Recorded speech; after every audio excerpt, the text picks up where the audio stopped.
I'll turn it over to Anne. Thank you, Jen. Good afternoon, everyone.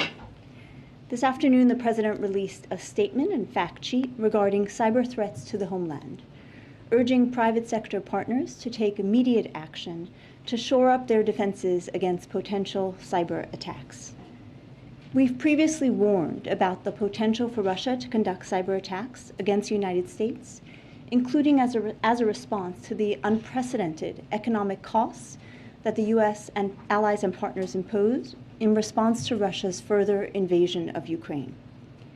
Today, we are reiterating those warnings, and we're doing so based on evolving threat intelligence that the Russian government is exploring options for potential cyber attacks on critical infrastructure in the United States.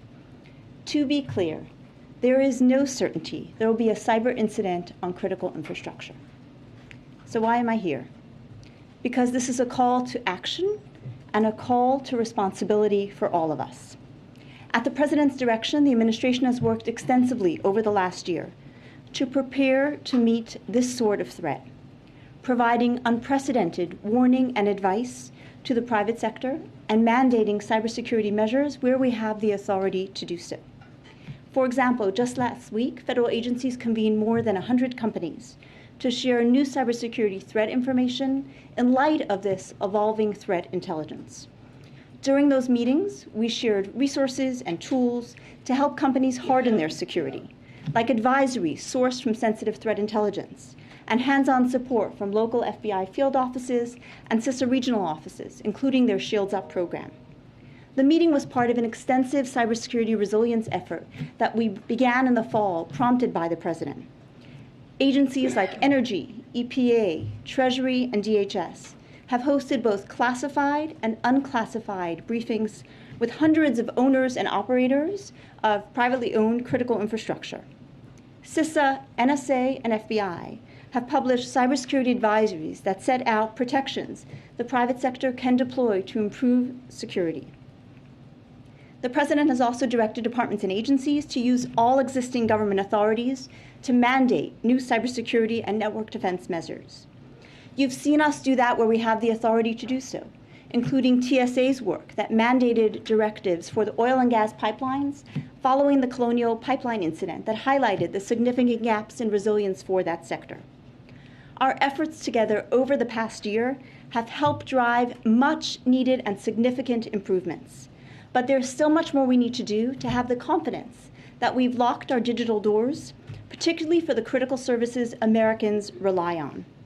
The majority of our critical infrastructure, as you know, is owned and operated by the private sector. And those owners and operators have the ability and a responsibility to harden the systems and networks we all rely on. Notwithstanding these repeated warnings, we continue to see adversaries compromising systems that use known vulnerabilities for which there are patches. This is deeply troubling. So we're urging today companies to take the steps within your control, to act immediately to protect the services millions of Americans rely on, and to use the resources the federal government makes available. The fact sheet released alongside the President's statement contains the specific actions that we're calling companies to do. I would be remiss if I didn't reiterate the President's thanks to Congress for its partnership in this effort, including making cybersecurity resources available in the bipartisan infrastructure law, and most recently for working across the aisle to require companies to report cyber incidents to the federal government. That will ensure federal resources are focused on the most important cyber threats to the American people. We welcome additional congressional work to identify new authorities that can help address gaps and drive down collective cybersecurity risk. Bottom line, this is about us, the work we need to do to lock our digital doors and to put the country in the best defensive position. And there is them. As the President has said, the United States is not seeking confrontation with Russia. But he has also said that if Russia conducts disruptive cyber attacks against critical infrastructure, we will be prepared to respond. Thank you. All right, let me just first ask, for those of you in the aisles, if you're not a photographer, there's plenty of seats, so if you could sit down, that would be great, not crowd the others in the seats. So we don't have unlimited time, so we just want to get to as many people as possible. So go ahead. Thank you, Jen. Hi, Anne. Just a quick question on the Viasat attack that happened on the 24th of Feb, the day Russia attacked Ukraine. We've obviously seen that impact satellite communication networks in Eastern Europe. And since then, the FBI and CISA have issued warnings that similar attacks can happen against U.S. companies. Is the U.S. in a position to perhaps identify who is behind the hack at this moment? It's a really good question. So first, I want to lift up FBI and CISA and NSA also highlighted protective security measures that U.S. companies can put in place to protect against exactly that kind of attack. We have not yet attributed that attack, but we're carefully looking at it because, as you noted, of the impact not only in Ukraine, but also in satellite communication systems in Europe as well. Is the sophistication of the attack, perhaps the timing of it, suggests that it's a state actor? I mean, are you willing to... Those are certainly factors that we're looking at carefully as we look at who is responsible for them. The evolving intelligence, that doesn't mean that it's a certainty there's going to be an attack. Can you explain for the layman what you're seeing right now that precipitated this statement today and what the evolving intelligence may be now compared to on the 24th or prior to the invasion? Absolutely. So the first part of that is you've seen the administration continuously lean forward and share even fragmentary pieces of information we have to drive and ensure maximum preparedness by the private sector. So as soon as we learned about that, last week we hosted classified briefings with companies and sectors we felt would be most affected and provided very practical, focused advice. Today's broader unclassified briefing is to raise that broader awareness and to raise that call to action. So there was something specific you saw last week that was raised to the industries that it would have affected, is what you're saying? So I want to reiterate, there is no evidence of any specific cyber attack that we're anticipating for. There is some preparatory activity that we're seeing, and that is what we shared in a classified context with companies who we thought might be affected. And then we're lifting up a broader awareness here in this warning. Major? And when you say a call to action, many who hear you say that might believe that something is imminent. Is it? So first, a call to action is because there are cyber attacks that occur every day. Hundreds of millions of dollars were paid in ransoms by U.S. companies just last year against criminal activity happening in the U.S. today. Every single day, there should be a call to action. We're using the opportunity of this evolving threat intelligence regarding potential cyber attacks against critical infrastructure to reiterate those with additional focus specifically to critical infrastructure owners and operators to say, you have the responsibility to take these steps to protect the critical services Americans rely on. As a follow-up, critical infrastructure is a broad term. Mm-hmm. Is it as broad as you typically mean it when the government speaks about critical infrastructure, or is there something you've seen that you can be a little bit more specific within that large frame of critical infrastructure? I won't get into specific sectors at this time because the steps that are needed to lock our digital doors need to be done across every sector of critical infrastructure. And even those sectors that we do not see any specific threat intelligence for, we truly want those sectors to double down and do the work that's needed. Yeah. You guys, the administration, successfully declassified a lot of intelligence about what the Russians were planning leading up to the invasion to pre-butt what they might do. Can you do that a little bit here and at least list some of the industries that might be the biggest targets so that they can have a heightened awareness about what might be coming? As we consider declassifying intelligence, to your excellent point, that really has been the work that has been done the last few weeks, and it was driven by a focus on outcomes. It was driven by the president's desire to avoid war at all costs, to really invest in diplomacy. So as we considered this information, the first step we did was we gave classified detailed briefings to the companies and sectors for which we had some preparatory information about.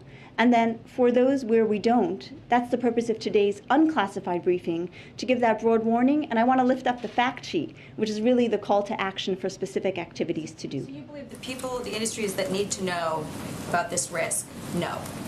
We believe the key entities who need to know have been provided classified briefings. I mentioned, for example, just last week, several hundred companies were brought in to get that briefing. Yeah.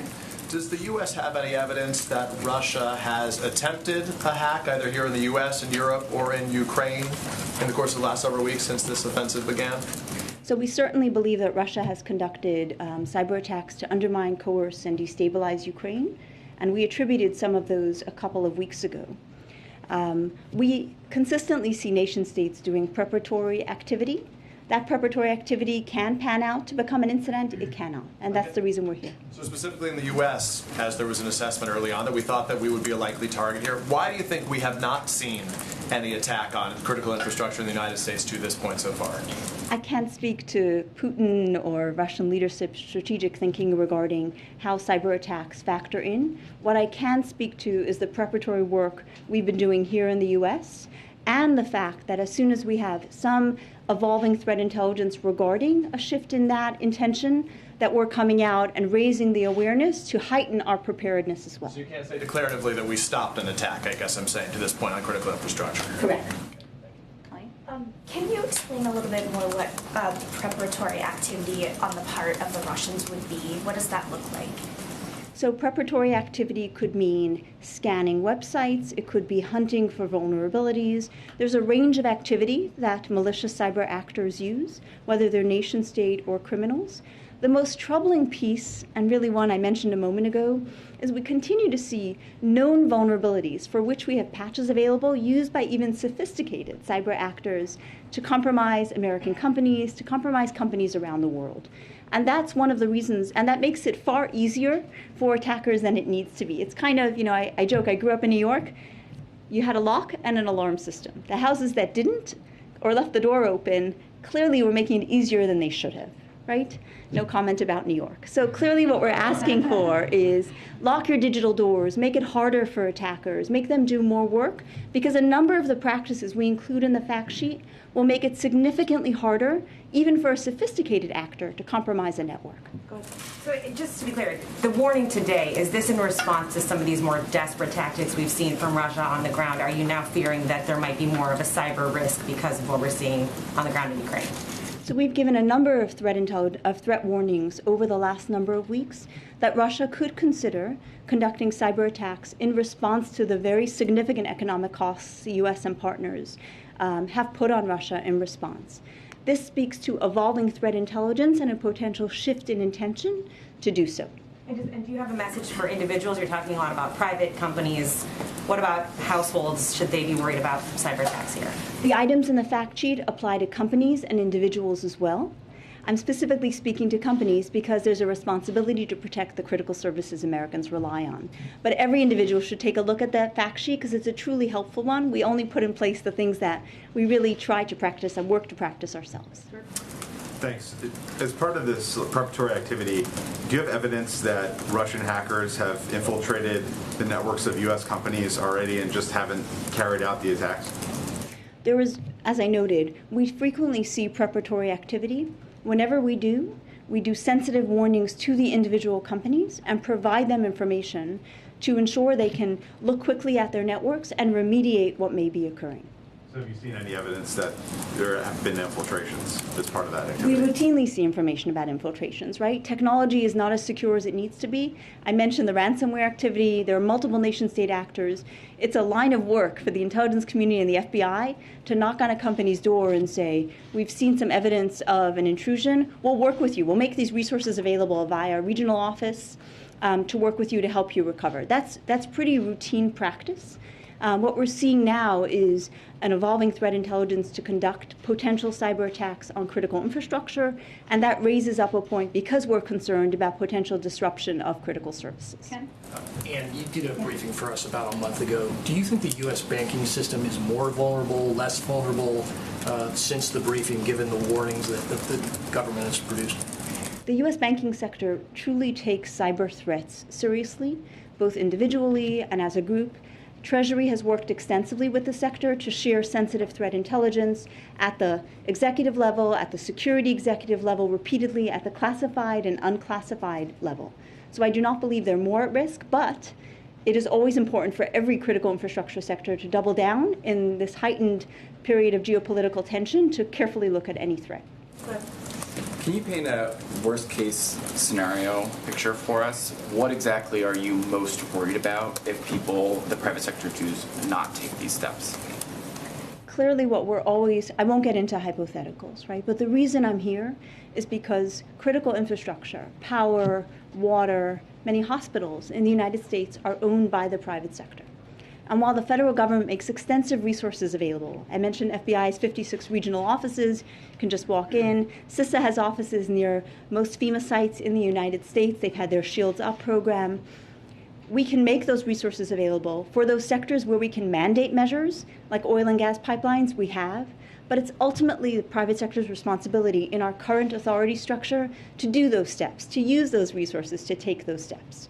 So the purpose here is to say, Americans rely on those critical services, please act, and we're here to support with the resources we have. Kayla, last one. Thank you. And are you still seeing the Russians carrying out cyber attacks inside Ukraine? It's been a few weeks since we've been discussing that in particular. And as financial tools levied by the West have proven ineffective, what cyber tools does the West have that it can possibly utilize? We do continue to see Russia conducting both, as you know, right, significant malicious activity in Ukraine, major kinetic attacks which have disrupted and killed lives, as well as cyber activity. And we believe the unprecedented economic costs the United States and partners have levied is significant in that way. With regard to your question about whether cyber attacks would change that, I think the president was very clear. We're not looking for a conflict with Russia. If Russia initiates a cyber attack against the United States, we will respond. Thank you, Anne, so much for joining us. Thank you. Thank you for having me. Thank you, Anne. All right. I just had two brief items for all of you at the top. There was a scheduled meeting today that Secretary Yellen, Secretary Raimondo, Jake Sullivan, and Brian Deese had with 16 CEOs.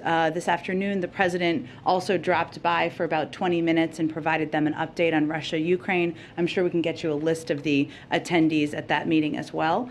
Also wanted to note a number of you have asked about whether the president would be watching the hearings today. One scheduling note is the Quint call he had this morning was at exactly the same time as her opening statement, but he did request regular updates, or he has been requesting regular updates from members of the team on how the hearing is going. And he also called her last night to wish her good luck this week at the hearings. And I would also note that he's very grateful to Judge Thomas Griffith, as well as Lisa Fairfax, for introducing her today. So with that, I will stop. And Colleen, why don't you kick us off? Okay. So can you give us a readout of the call with the European leaders from earlier? Just sort of what was discussed, what happened, and then I had one other question. Absolutely. If you haven't already seen, there should be a readout going out shortly, but let me give you a few of the preview points of this call. During this call with President Macron of France, Chancellor Scholz of Germany, Prime Minister Draghi of Italy, and Prime Minister Boris Johnson of the United Kingdom, they discussed their serious concerns about Russia's brutal tactics in Ukraine, including its attacks on civilians. They underscored their continued support for Ukraine, including by providing security assistance to the brave Ukrainians who are defending their country from Russian aggression, and humanitarian assistance to the millions of Ukrainians who have fled the violence. They also reviewed recent diplomatic efforts in support of Ukraine's effort to reach a ceasefire. I would note the president will obviously see these leaders, a number of them in person, later this week. And this is a call with this group that he has already had a few times. And when he had the last call with them, I believe it was last week or the week before, it may have been last week, they talked about doing this on a regular basis, not necessarily because there is a big deliverable out of it, but just to keep an open line of communication as they're all continuing to respond to the brutal actions of President Putin in Ukraine. And then on the potential discussions with Ukrainian leaders and Russia, has the White House or has the president been in communication with Ukrainian leaders, with Zelensky on this? Has he given any sort of counseling on how to go about these talks with Russian leaders in the hope of ending the conflict? We are in touch with Ukrainian senior government officials every day. The president obviously has spoken with President Zelensky a number of times, as you all know, and we convey through all of those discussions that we support any diplomatic effort that they choose to take part in. The role that we feel we can play most effectively is by continuing to provide a broad range of security assistance, military assistance to them, as well as economic and humanitarian assistance to strengthen their hand in these negotiations. And what we always always convey publicly and privately is that we're going to be watching closely their actions, not just what words they say. But we just continue to support their efforts and whatever decisions they make about choosing to engage diplomatically. Go ahead. President Zelensky said if those talks don't work out, it's World War III. Does the president agree? Without knowing more what President Zelensky means by that, I would say that our view and the president's view is that the way we need to avoid World War III is preventing the United States from having direct military involvement on the ground, and same on NATO direct involvement on the ground, and that the most effective role we can continue to play is by providing that extensive military assistance that we have been providing, economic and humanitarian assistance. So I can't assess, obviously, I know many of you will speak or hear more from President Zelensky soon, and I would expect he can speak more to what he meant by that. And related to that, does the president believe that President Zelensky owes him or other NATO leaders a check-in as these negotiations progress and as he may approach a final resolution? Meaning, does NATO or the president want either implied or soft veto power over whatever Zelensky might decide to do? Well, we support President Zelensky and Ukrainian leaders' decisions, ability to make their own decisions through the course of these negotiations. Now, obviously, if it involves something related to the United States or NATO, we're here to support, but of course we'd need to be engaged in that aspect of the discussion. One last thing. Yeah. On Face the Nation, the Chinese ambassador said China's position is for peace and that it's constantly doing everything it can to de-escalate. Do you agree with that? Well, what I would note... A fair characterization of what China's doing? Well, what I would note also in the same interview, he failed to condemn the actions of President Putin.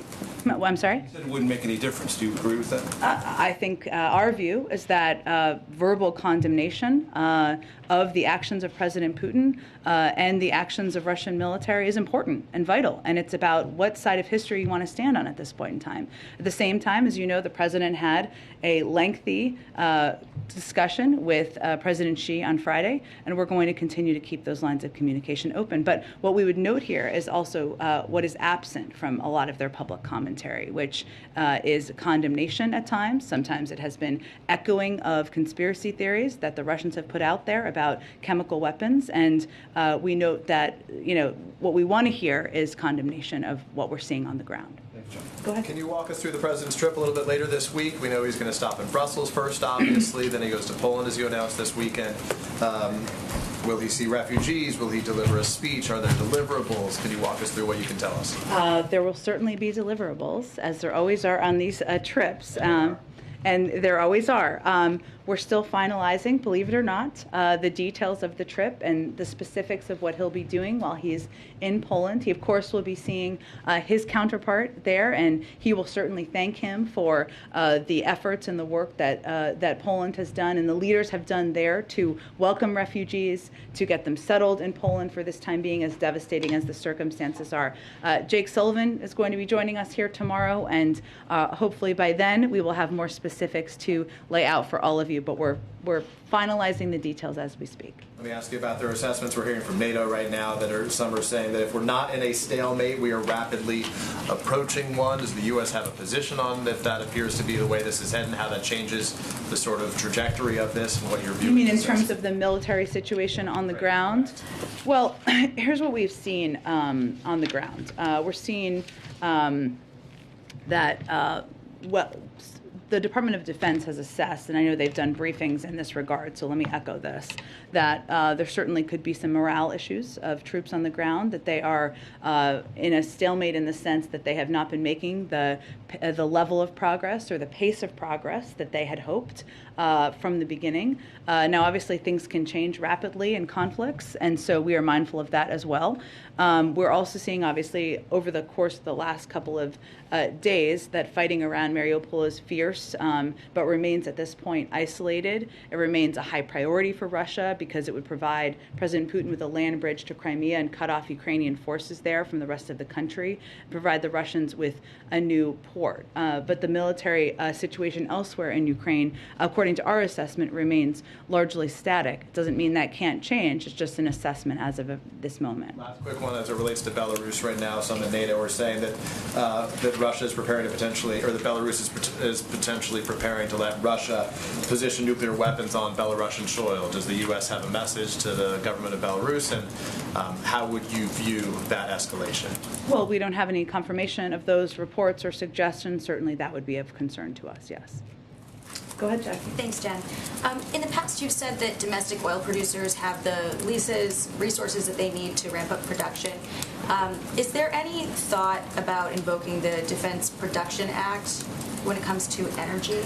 Well, there are a range of ideas out there. That's one of them that a number of people have put forward. I would say that the Defense Production Act would mean giving government funding to companies or to purchase products. That's how it typically works, as you've seen it work with COVID supplies and otherwise. And we think they have the resources they need in order to expand their production. And then on government money and supplies, there are reports that the EU is seeking to stockpile iodine pills and nuclear protective gear amid an increased concern about a nuclear threat, and also looking for more ways to deal with potential biological and chemical attacks. Is the U.S. taking similar measures when it comes to these things, especially with iodine pills? Are we taking sort of the lessons learned from the pandemic and applying it to this challenge? Sure, Jackie. It's a good question. Let me check with our national security team and see if there's any details I can get into. We are always prepared, even as we aren't making predictions at this point in time. I don't have confirmation of that report about the Europeans, but I will check and see if there's more to report out to all of you. There are reports that China has fully militarized at least 3 islands in the disputed South China Sea with anti-ship, anti-aircraft missile systems, laser and jamming equipment, fighter jets, despite Beijing's promises not to turn these islands into military bases. What is our takeaway from that, and how are we responding to that? Well, Jackie, I don't have confirmation of that from here. I've certainly seen the reports. I would point you to the Department of Defense for any more specific analysis, but obviously any escalatory actions in the South China Sea would be of concern to us. And then one more on the White House assessment of global food insecurity that's sort of coming out of all this in Ukraine. Is there any money that's going to be allocated to provide diesel fuel to Ukrainian farmers to try to mitigate some of this? Yeah, so let me give you a couple of things on this, because there's been a lot of interesting reporting on this, and where the impacts are is a good question. While we're not expecting a food shortage here at home, we do anticipate that higher energy, fertilizer, wheat, and corn prices could impact the price of growing and purchasing critical food supplies for countries around the world. And early estimates from the World Bank suggest disproportionate impacts on low and middle income countries, including in Africa, the Middle East, and Southeast Asia. And Ukraine is a big exporter of fertilizer. So as it relates to even that need in the United States and other parts of the world, that's something that we're continuing to closely assess as well. But right now, to go back to the root of your question, we are working with our partners in the G7, multilateral development banks, the World Food Program, and the UN Food and Agriculture Organization to mitigate the impacts to poorer nations. So we are discussing what that looks like and how to mitigate the shortage on those growing and purchasing entities from impacting parts of the world that would be severely impacted, even if we're not. What kind of a timeline do we think we have to take some action on that before it becomes a really big problem? Well, there are active discussions now, and we're certainly mindful that even if we're not seeing an impact in this moment, that sometimes supply chain impacts can have having a lagging impact. So we're having discussions now with all of those partners. Those have been ongoing, so we can do everything we can to mitigate it in advance. Can I ask one question, just a reaction to the Israeli Prime Minister this weekend? He said on the JCPOA, unfortunately, we're seeing a determination to sign a nuclear deal at almost any cost, including saying that the biggest terrorist group in the world is not a terrorist organization. This is too steep a price.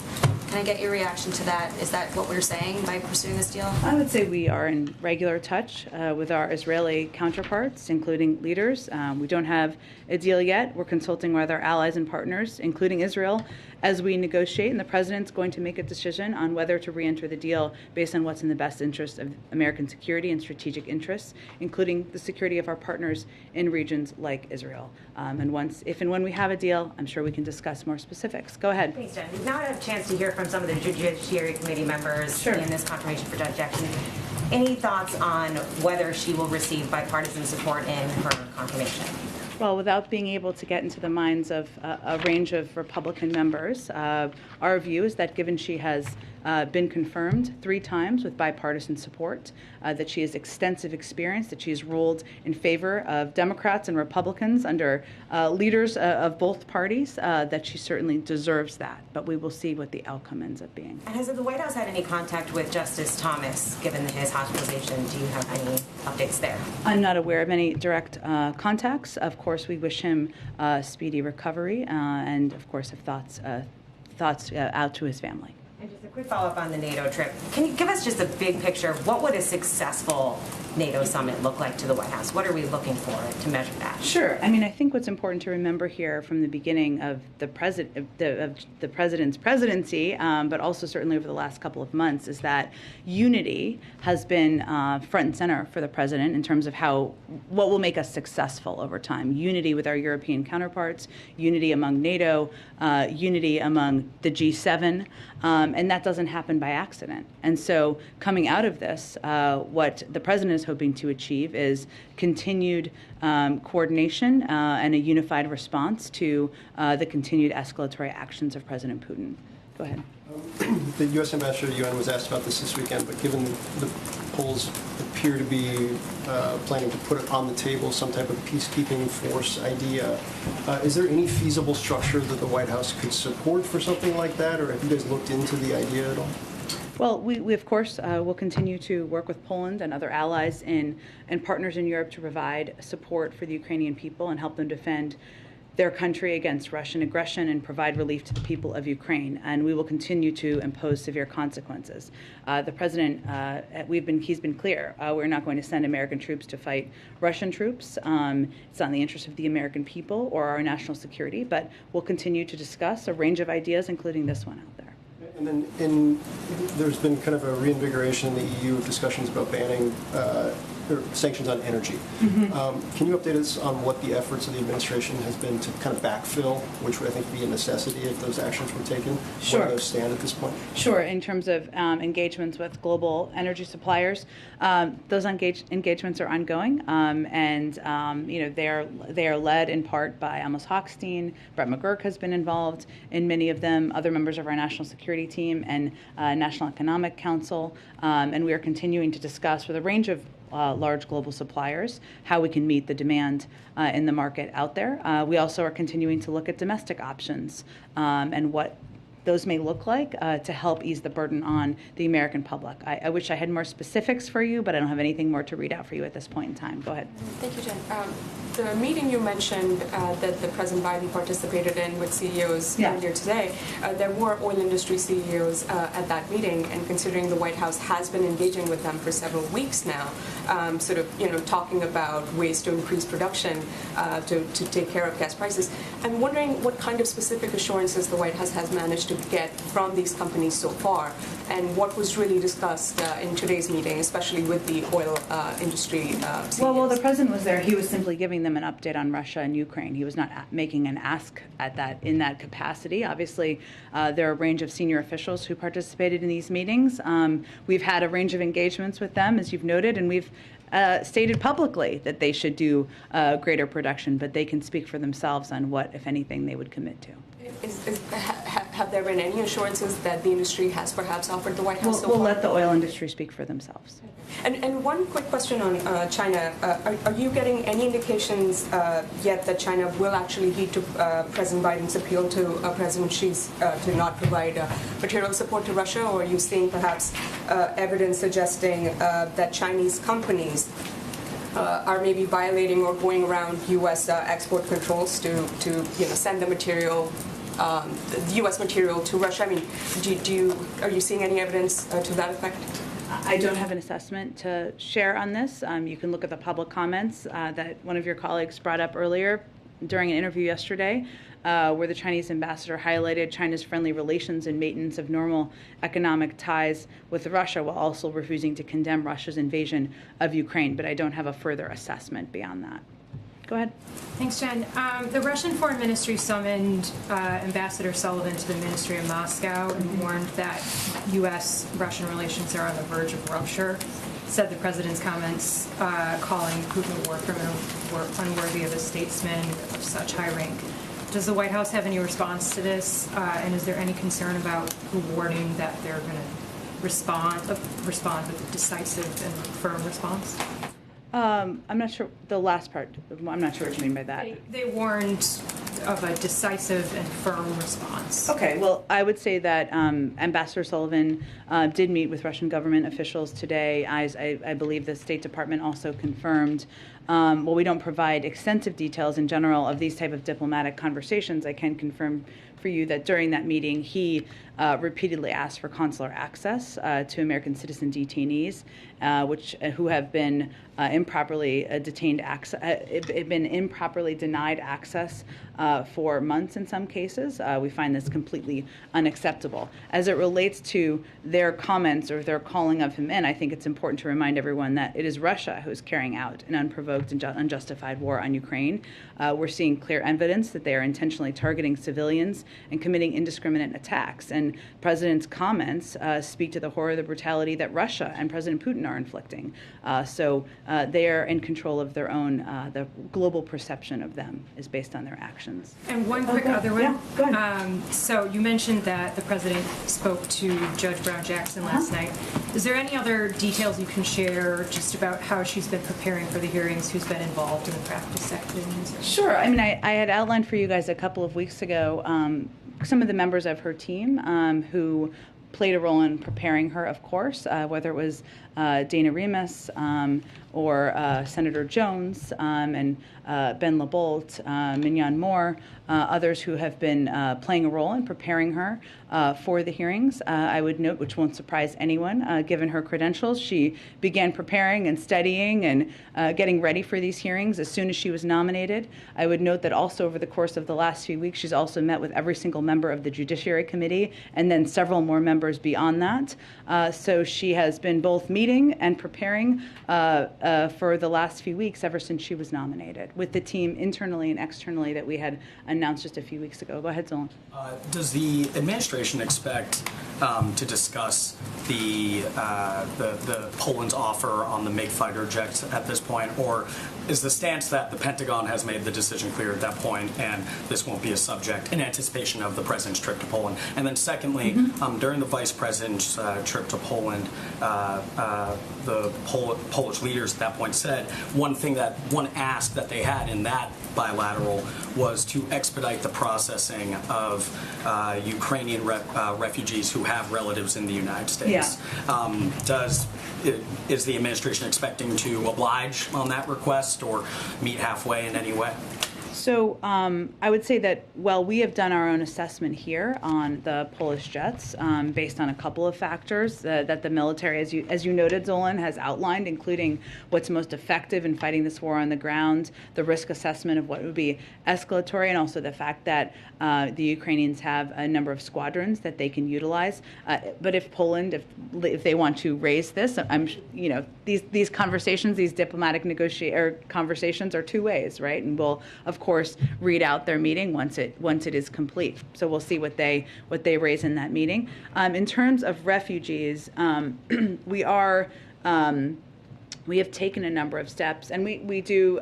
Part of what the president wants to do is thank President Duda for the efforts of Poland in welcoming refugees and talk about what we can do to continue to provide support. Now, to date, that has been largely financial support, humanitarian support, even as we granted temporary protected status, and also, just a few weeks ago. But what we are doing, continuing to assess, is what if there are Ukrainian nationals who are not able to remain safely in Europe and for whom resettlement in the United States is a better option, we are continuing to work with UNHCR and the EU to consider that. And that might require, because typically individuals who are seeking refugee status have to go to a third country. So that's something we're looking at and assessing. And we're also, UNHCR, the UN Refugee Agency, is working with the State Department and many resettlement partners on our overseas posts to determine whether Ukrainian nationals and others who have fled Ukraine, whether there's more we can do beyond the humanitarian assistance that we are providing. So I'm certain it will be a point of discussion. We are having ongoing discussions internally about what more we can do to welcome refugees. Specifically, the thing that's different about that process that the administration is looking at is allowing Ukrainians to basically finish the refugee process in that same country that they would receive a UNHCR referral. That's part of the discussion is what can be done if Ukrainian nationals are not able to remain safely in Europe, for example, and for whom resettlement in the United States would be a better option for a range of reasons. The State Department is discussing with UNHCR and the EU how to consider them, what would be required for that process. But this is an ongoing discussion internally, and I'm certain it will be a part of the discussion, to go back to your original question, with President Duda as well this weekend. Go ahead, Matt. Thanks, Jen. You had written on Twitter that the president did not plan to go to Ukraine on his trip. Given that the prime ministers of Poland, Slovenia, and the Czech Republic visited Kyiv last week, and that President Zelensky was urging others to do the same, can you talk a little bit about whether President Biden had explored going to Ukraine at all, if he was asked to, and sort of what considerations went into the factors either way? Sure. We have not explored that option. I tweeted, I guess I should say, because there was some confusion about this question, and we did not want to leave that out there as an unanswered question. But certainly, any president of the United States traveling into a war zone requires not only security considerations, but also an enormous amount of resources on the ground, which is always a factor for us as we make considerations. But also the president felt, and our national security team felt, that he could have the most effective and impactful trip by convening these meetings with NATO leaders, the G7, the EU, and Brussels to determine both continued military coordination, humanitarian and economic coordination, as well as by going to visit Poland right next door to talk about everything from refugees, refugee assistance, and continued assistance we can all provide together. So it was a decision made about what would be most effective on the trip. And then I just wanted to follow up quickly. You had said earlier that the president was unable to watch the opening statement of the judge in the Supreme Court hearings. He was on with the Quint. But she has to sit through the opening statements first of all of these senators, so I don't think she's actually given her opening statement yet. There you go. Do you know if there's time carved into his schedule? Does he plan through the afternoon? Is he following this? Or Well, some of these are a little difficult to predict as just evidence. Thank you for giving me a lifeline there, because clearly I've been in meetings this morning as well.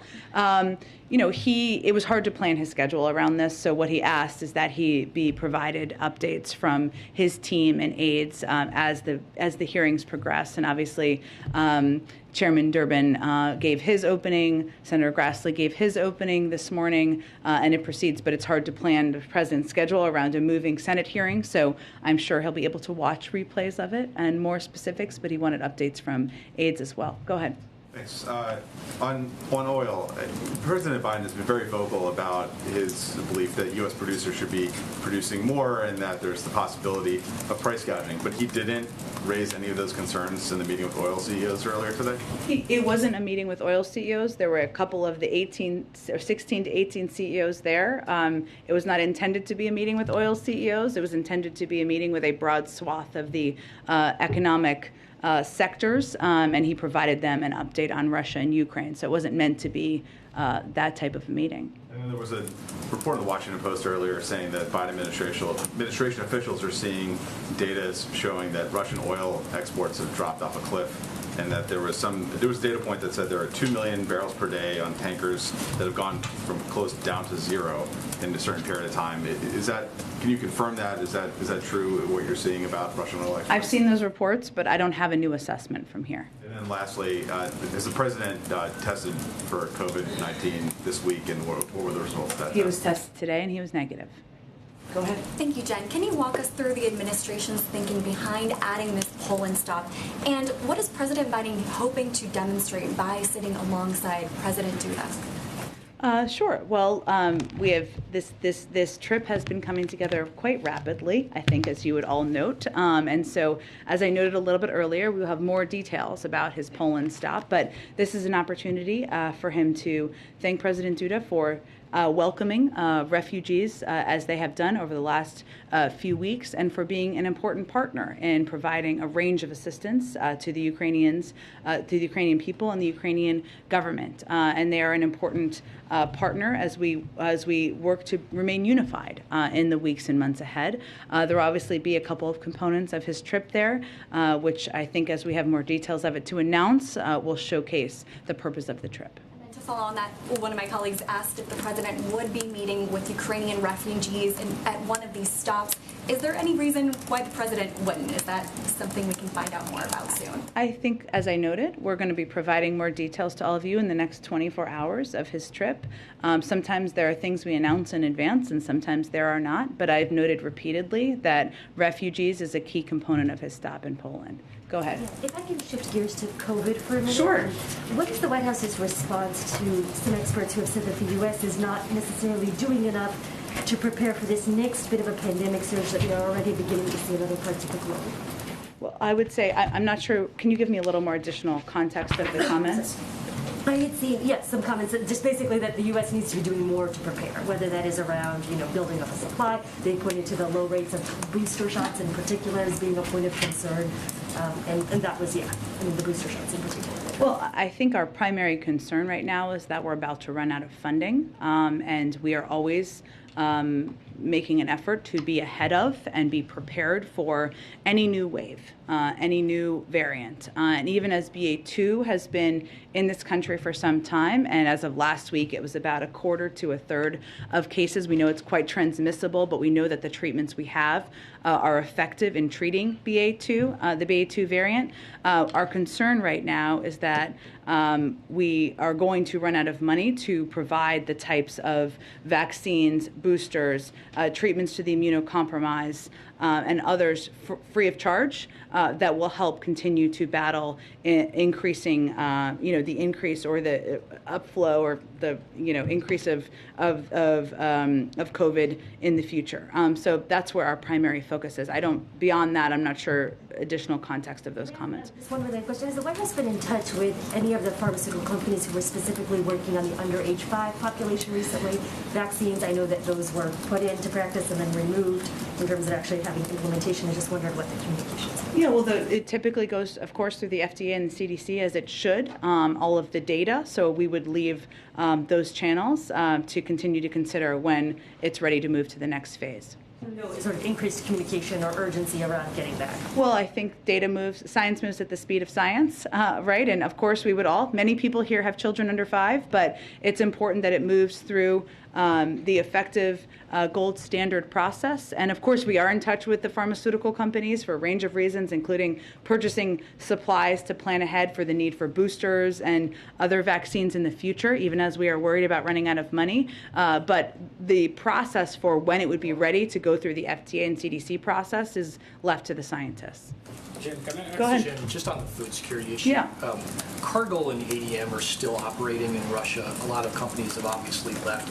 Does the administration have a view on whether these companies should stay in, given the concerns about food security and production of meat and that sort of thing? We have not asked any company specifically to take steps to pull out. We have applauded those who have made that decision, and they are going to have to make decisions of their own regard.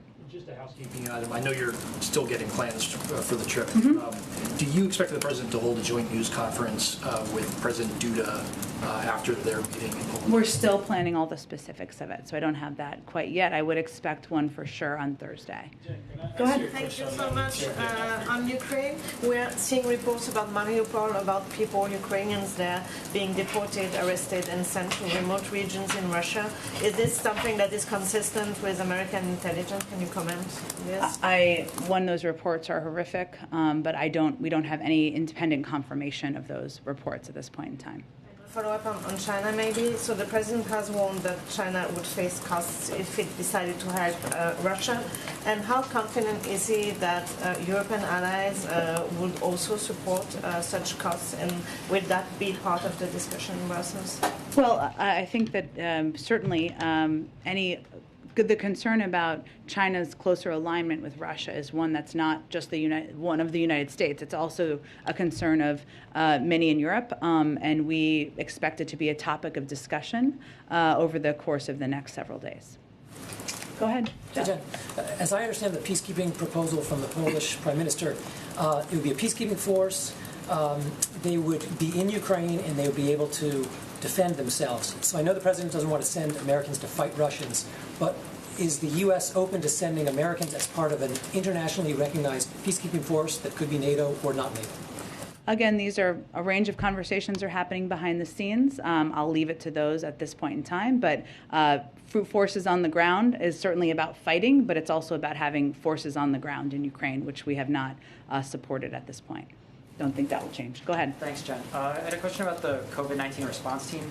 Obviously, there's going to be a change in leadership in the White House coordinator on COVID. Yeah. And by my count, there hasn't been a press briefing with the COVID team in about 3 weeks. I just wondered if you could speak to kind of what the role of that team is at this point. How often does the president meet with that team? Is there any talk of disbanding it at this point, given the phase of the pandemic? Just kind of curious, sort of. I hope not for Dr. Zha's sake, given he's coming in. Look, this is communicating with all of you on a regular basis has been a huge priority for the COVID team, and I'm certain we will continue to do that. And obviously, Dr. Zha is somebody who is not just a medical expert and a doctor, but somebody who is a very effective communicator on public health issues, and we think that's going to be a very effective part of his role. So I'm certain you will be seeing a lot of him, and we will continue to have a range of briefings with the COVID team. So no, they are not disbanding. Go ahead. Thanks, Jen. Go ahead. I'll go after you. I have two questions. First, United States declared the Myanmar military government committed genocide against the Rohingya today. We also know the Myanmar government has supported Russia's invasion of Ukraine. And what happened to the Rohingya had been happening for a while now. So based on the timing, are this supporting the Russia related to this declaration today? Well, let me say for those of you who haven't, I know you've been following this closely, but for those of you who have not, following a rigorous factual and legal analysis, the Secretary of State determined that members of the Burmese military committed genocide and crimes against humanity against Rohingya. His announcement at the U.S. Holocaust Memorial Museum emphasizes, especially to victims and survivors, that the United States recognizes the gravity of these crimes. He also announced nearly $1 million for the independent investigative mechanism for Myanmar to support its mandate to investigate, collect, preserve, and analyze evidence of the most serious international crimes in Burma since 2011. I would note that our view is that shining a light on the crimes of Burma's military will increase international pressure, make it harder for them to commit further abuses. But this has been, as you know, we're going to have long face discrimination, but subject to exclusionary policies, and this has been a lengthy review process at the State Department to come to this conclusion unrelated to current events. Second question is, we're talking about the communication with China, including President Biden's call with President Xi last week. Besides the consequences China might face if it adds Russia, does the United States also tells China what would happen to Russia right now, well, or might also happen to China if it invades U.S. allies and partners in Indo-Pacific regions such as Taiwan? During this call, which was largely focused on Russia's invasion of Ukraine, the president also reiterated his support for the Taiwan Relations Act and the One China policy based on the Taiwan Relations Act, and he made clear that we remain opposed to any unilateral changes to the status quo across the Taiwan Strait, and that we have concerns about Beijing's coercive and provocative actions. So that was the other topic that was discussed at the during the call. Go ahead. Thanks, Jen. Oh, and then we'll go. Okay, go ahead. Has the United States looked to up sanctions on Russia? And given Russia's history of assassinating dissidents, giving sanctuary to U.S.-designated terrorist organizations, would the U.S. consider labeling Russia a state sponsor of terrorism? I don't have any assessment of that at this point in time. Obviously, we're continuing to look at the actions on the ground and the actions of leaders. Go ahead. Thank you. 2 immigration questions for you. First, I wanted to confirm whether the administration supports an Afghan Adjustment Act. That's potential legislation that would secure permanent status for those thousands of evacuees that are here. It would go beyond, obviously, the TPS designation last week, which is 18 months. Sure, I'd have to check with our Department of Homeland Security. Obviously, we just announced temporary protected status last week, and we're continuing to assess and consider a range of ways to welcome and our Afghan partners. Just quickly, it's been 2 years since President Trump implemented Title 42. There are protests outside the White House today. Democrats are now actively calling for it to end. COVID cases are low. Is the administration at least preparing for the possibility that this could end, and how so? Sure. There are timelines, including, I think, upcoming in April, on when it continues to be reconsidered. And those discussions happen among the health experts from the CDC and other medical experts within the administration. And you always have to prepare, because if they'd make that decision, there would be an implementation that would be in part led by the Department of Homeland Security and others that you have to plan for. Include in preparing for a large influx of migrants at the border specifically? Well, certainly that would be part of it if and when the CDC makes that determination. Okay, thanks everyone. We'll have Jake here tomorrow. Lots of questions I'm sure you have. Thank you everyone.